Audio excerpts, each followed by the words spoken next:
안녕하세요. 곽복선 교수입니다. 오늘은 원포인트 중국 역사, 자기 분수를 알았던 정치가, 전류란 제목으로 말씀드리겠습니다. 전류는 중국의 당나라가 멸망하고 송이 들어설 때까지 약 70여 년간의 대혼란기, 즉 5대 식국 중에서 지금으로 치면 남쪽의 절강성 지역을 차지했던 5월의 시조가 바로 전류입니다. 전류는 사실 그 가문이 대대로 농사를 짓는 집안이어서 대단할 것이 전혀 없는 그런 집안이었습니다. 근데 전류가 태어날 때 희한한 일이 벌어졌는데요. 전류의 어머니가 이 전류를 막 출산하는 즈음에 집안 전체에 붉은 기운이 감싸고 돌았다고 합니다. 그런데 태어난 아이를 보니 아주 기계망측하게 생겼기 때문에 아버지는 기겁을 하고 이거 우리 집에 흉조가 들었다, 이런 생각을 하고 아이를 우물에 던져 죽이려고 했습니다. 근데 그때 전류의 할머니가 강력히 말리는 바람에 겨우 전류가 이제 살아났는데요.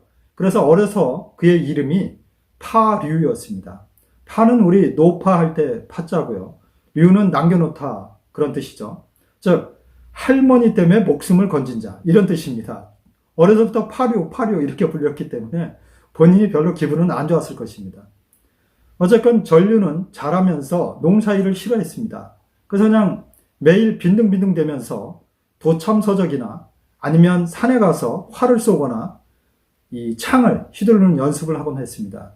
그래서 어느 정도 나이가 되니까 도참 사상에도 어느 정도 정통했고, 또 글도 알게 되고, 또 이 무예도 어느 정도 뛰어났습니다. 그래서 친구들이 이 전류를 사제 소금을 파는 무리에 같이 끼워 넣어 주었습니다.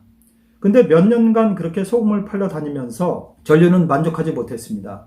그들과 같이 하하거리고 술 먹고 노는 게 별로 그렇게 즐겁지 않았고, 인생을 이렇게 살아야 되나, 이제 이런 생각을 하게 돼서 한번 큰 뜻을 한번 이뤄보자, 이런 생각이 있었지만 방법이 없었죠. 그런데 마침 전류의 고향에 왕영이란 자가 당 조정에 반기를 들었습니다. 그래서 이거를 토벌한다는 명목으로 지금으로 치면 전류가 살던 지방의 군수쯤 되는데요.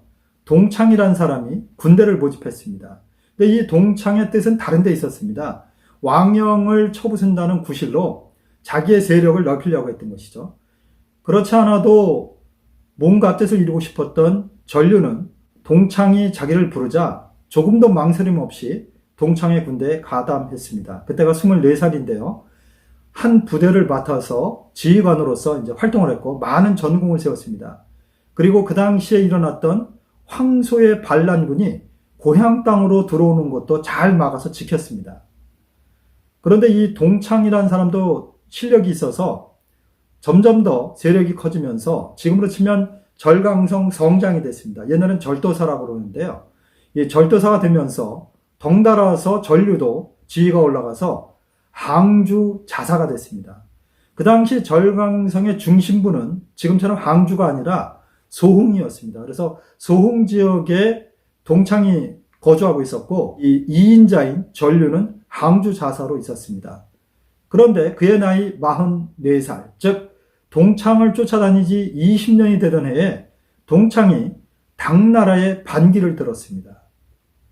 전류는 고민 끝에 이 동창에 가담하지 않고 정부에 표를 올려서 동창을 토벌하겠다고 나섰습니다. 그래서 3만의 대군을 이끌고 1년여의 싸움 끝에 동창을 쳐부쉈고 본인이 결국 전체 절강성을 차지하게 됐습니다. 그렇게 당나라 조정에 계속 충성을 다했는데요. 당나라는 결국 주온이 세운 후량에 의해서 멸망하고 말았습니다. 그의 나이 56세 때인데요. 56세 때에 후량이 세워지자 옆에 있던 사람들이 권했습니다. 이제 당 조정도 없어졌으니 스스로 독립해서 황제를 칭하십시오. 그러나 그는 반대했습니다.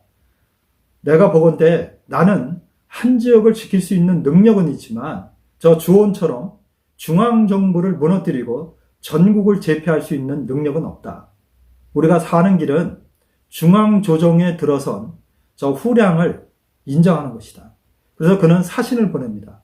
다른 나라는 다 반기를 들었는데 유일하게 5월에 전류만 보냅니다. 그래서 주온이 그를 정식으로 5월 왕으로 책봉합니다. 그때부터 5월이라는 나라가 이제 정식으로 등장하는데요. 이 5월은 무려 71년이 지속됐습니다. 그 당시에 웬만한 나라들이 길어야 30년, 40년밖에 안 갔는데 더더구나 중앙조정은 10년을 넘긴 나라가 많지 않습니다.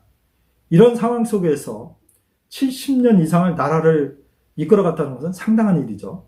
어쨌건 전류는 5월에 왕이 됐습니다. 그래서 후량 조정에 충성을 다했고요. 후량이 망하고 후당이 들어서니까 다시 후당 조정에 충성을 다했습니다. 그래서 5월 왕으로서 계속 지위를 유지했고 본인의 정부를 유지했는데요. 이 전류는 정치도 상당히 잘했습니다. 비록 약간 사치한 면은 있었지만 자기가 농사꾼으로 그리고 사제 소금을 파는 사람으로 또 하급 군관으로 생활하면서 백성들이 얼마나 어려워하는지를 알았기 때문에 자기가 왕이 돼서부터는 항주 지역을 다스리는 데 전력을 다했습니다. 가장 중요한 업적 중에 하나가 바로 관계시설을 잘했던 것입니다. 항주 지역은 상당히 이 물길들이 많은데요. 그 관계시설을 잘해서 농사가 잘 되도록 함으로써 항주 지역이 그 어느 지역보다 백성들이 아주 편하게 살게 했습니다. 그리고 중앙조정과의 관계를 계속 잘 맺어갔고 라이벌이었던 강소성과 안희 지역을 차지했던 양행밀과는 굉장히 껄끄러운 관계이긴 했지만 나중에는 자기 아들을 양행밀의 인질로 보내서 그 양행밀의 딸과 결혼시킴으로써 화해하고 그래서 국경 지역을 굉장히 안정적으로 유지하면서 거의 큰 전쟁을 하지 않았습니다. 그래서 백성들이 아주 편하게 살게 했죠. 그래서 백성들 입장에서는 자기 왕이 조금 사치한 거 이런 것은 그렇게 중요하지 않았습니다. 그리고 여러분 지금 항주에 가시면 전당강이 있는데요. 전당강은 이제 그 항주만에 있는 바다와 접해 있습니다. 그래서 항상 큰 파도가 밀려오고 이 조수 간만의 차이로 인해서 수재를 항상 있는 지역이었습니다. 그런데 그 방파제를 바로 이 전류가 쌓았습니다. 그 당시 뛰어난 공정가들을 동원해서 수년의 노력 끝에 전당강에 방파제를 만들면서 그 항주 지역이 수재에서 벗어나게 했고 그 인근 지역의 농사가 잘 되도록 하는 상당히 중요한 그런 업적을 세웠습니다. 그런데 이 전류에게 황제가 되라고 권했던 자들이 굉장히 많습니다. 후량이 들어섰을 때뿐만 아니라 후당이 들어섰을 때도 전류에게 황제가 되라고 부추겼는데 그때마다 전류는 이런 이야기를 했습니다. 너희는 모른다. 중앙조정을 제외하고 작은 나라로서 황제를 칭하는 자들은 바로 뜨거운 화롯불 위에 앉아있는 자나 똑같다. 너희들은 나보고 뜨거운 화롯불에 앉으라고 권하는 것이나 같은데 내가 얼마나 거기서 견딜 수 있겠느냐. 그런 소리 하지 말거라. 우리는 항상 중앙에 있는 강국에 조공을 바치면서 평화로운 관계를 유지해야 된다. 이렇게 이야기를 했습니다. 사실 현대사에 와서도 우리가 상당히 어려운 입장에 지금 처해 있는데요. 이 전류의 그 행적을 우리는 좀 연구해 볼 필요가 있다고 봅니다. 어쨌건 전류는 중앙조정과의 관계를 잘 유지했습니다. 그래서 국가를 유지했고 그가 죽을 때의 유언으로 절대로 중앙조정과 등을 져서는 안 된다라는 유언을 남겼습니다. 그래서 그의 아들, 그의 손자대까지 국가가 잘 유지가 됐고 결국 5대 십국, 즉 중앙조정을 이뤘던 5대도 망하고 십국의 웬만한 나라도 다 망하고 나서 송나라가 들어섰는데요. 송이 들어서고도 18년 정도를 유지하다가 결국 그의 손자대에 나라를 송나라 조정에 바쳤습니다. 더 이상 왕국을 유지할 수 없었기 때문에 신하로서 국가를 헌납한 것입니다. 그래서 송나라 조정에서는 이 전시 가문을 귀족으로서 왕족 대우를 하면서 계속 그 대우를 해줬고 이 전시 가문은 그 뒤에 원나라, 명나라, 청나라까지 명문 귀족으로 그 이름을 떨쳤습니다. 실제 청나라의 가장 유능한 임금이었던 강희제도 이 전씨 가문을 칭찬할 정도였습니다. 어떻습니까, 여러분?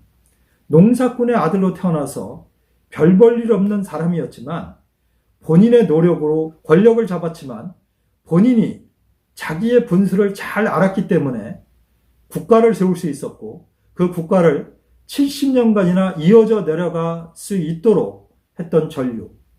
그리고 본인이 고생했던 것을 기억해서 농민들을 위해서 또 국가 부강을 위해서 하천을 정비하고 관계시설을 정비하고 또 거대한 전당강에 방파제를 쌓음으로써 5월, 즉 절강성 지역이 거의 100여 년에 걸친 평온함을 누릴 수 있도록 했던 군주가 바로 전류입니다. 오늘은 농민으로 태어나서 왕국을 세우고 그 왕국을 오랫동안 보존될 수 있도록 정치를 했던 전류, 자기 분수를 잘 알았던 정치가 전류에 대한 이야기를 드렸습니다. 다음번에는 좀 더 유익하고 재미있는 이야기로 찾아뵙겠습니다. 시청해 주셔서 감사합니다.